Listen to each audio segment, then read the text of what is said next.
Hello and welcome to my home. My name is Lisa and today is Weird But True Wednesday. Now today I'm going to be talking a little bit about Halloween and how it became, or the trick-or-treating I'll say, how trick-or-treating became famous for. I know I'm kind of backlogged on my videos, but I usually post one on Tuesdays for families. So this is kind of both weird but true and family oriented. Trick-or-treating started a long time ago by the Christians, believe it or not, and the pagans and the Celtics, and all over the world people celebrated trick-or-treating. But for the Christians, they used it on Halloween, on the night of the fall harvest. They would go around and they would knock on people's doors and they would say a prayer for their deceased loved ones, the people that was inside the house, in exchange for what they called prayer cakes. Now, this is how Halloween started for little goodies. It just totally amazes me how people, that are religious, I'm not bashing anybody's religion or anything, but how people think that Halloween is so evil. It's the night of the devil, it's the night of this and that.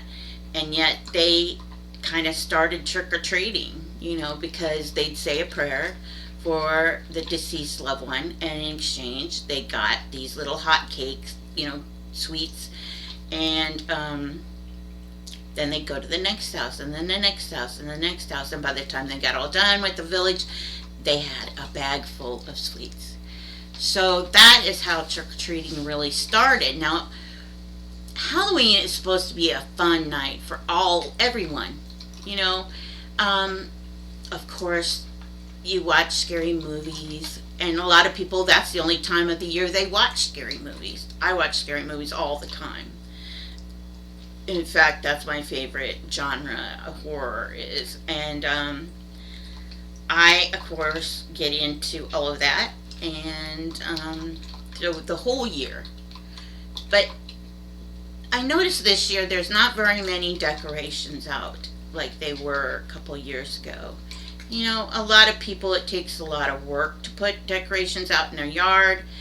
I do it every year because I have a school down the street and the children walk by each day, or people walking their dogs walk by each day, and they see my yard and they stop and they look at things and they go ooh and ah, and that gives me enjoyment to do that. It's just different things for people, to make someone happy. It brings back fond memories of when we were children, how getting dressed up as special superhero or a witch or a vampire or a scary monster or an alien or anything like that. You could be anything you really want to be just for a couple hours of that night. Now, if you're an adult, you can go to parties, of course, Halloween parties. When I was growing up, we had scavenger hunts. Even when my children were growing up, they had scavenger hunts throughout their Halloween parties, and we always had at least 2 Halloween parties each year at our house. That we always had fun. We made monster feet, which you just take a piece of construction paper or a piece of paper and draw your monster feet. You can use your hands like this and make monster feet. Just trace around your hand or trace around your feet and put long toenails on them or whatever. And it's like a cakewalk. You number it, or it could be different colors for children younger. That don't know their numbers. So what you do is you lay them on the floor in a circle like a cakewalk. You play some music, and then everyone stops on that certain monster foot, and you let someone pull out the color or the number or whatever out of a bag, and they get a piece of candy. And by the end of the night, the kids have a whole bag full of candy. Another treat or another game would be, um, it used to be Bob for Apples. Nowadays, that wouldn't be too sanitary for people to stick their mouths into a bucket of water. But we would go around and have scavenger hunts. Now, I don't know, a lot of people don't do that now because of the safety for their kids going around house to house to see, um, to get things. But adults, even adults, a lot of people won't answer their doors for adults, to say, hey, do you have a piece of green thread? Or a blue straw? Or do you have a book of matches? Or um, just fun stuff like that that we used to do as kids or even as adults. I remember going to a couple of them as adults, and they were really fun. And usually we had to do things that, that you would have to really think about. Now, if you wanted to do a scavenger hunt, you could do, I want a Walmart receipt. I want a Dollar Tree receipt. I want a McDonald's uh, cup. Things like that you could do to different places that they had to go, and they had to get these things from certain businesses throughout the place. That would be kind of fun to do and easy to do. Um, let's see. And you wouldn't be going door to door to strangers' houses.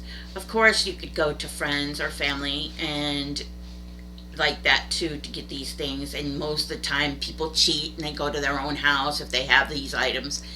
And just fun stuff like that that have been going on for generations and generations. Now, more kids' games would be pop a. Well, I don't like the balloon thing because kids can choke on balloons. Um, let's see here. The pie, finding the worms in the pie. You put whipped cream in a pie pan, a safe pie pan, like a regular pie pan, not the aluminum ones because they can cut their little faces. Um, these are even for adults.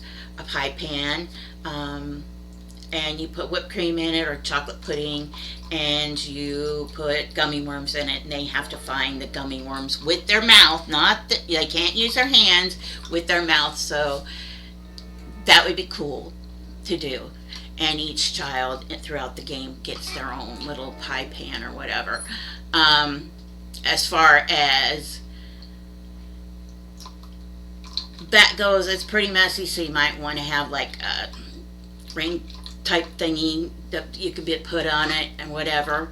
And then there's a lot of different games, like you have to ping pong the ball into a cup, or you have to push the toilet paper to the bag or whatever, and they get that prize throughout the whole thing. And you can have it lined up on the table, and you have to roll the toilet paper or pull the glass of punch or whatever, and whoever gets the gold prize or whatever wins if they get to the very end without spilling it.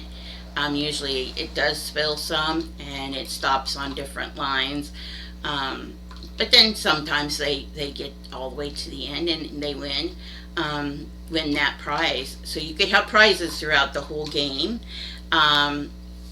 Just line up like 10 or 12, how many kids you have on the game, and little prizes, like Snicker, candy, or toy, or even $1 or something, whatever type thing that you think the kids would win or be able to do.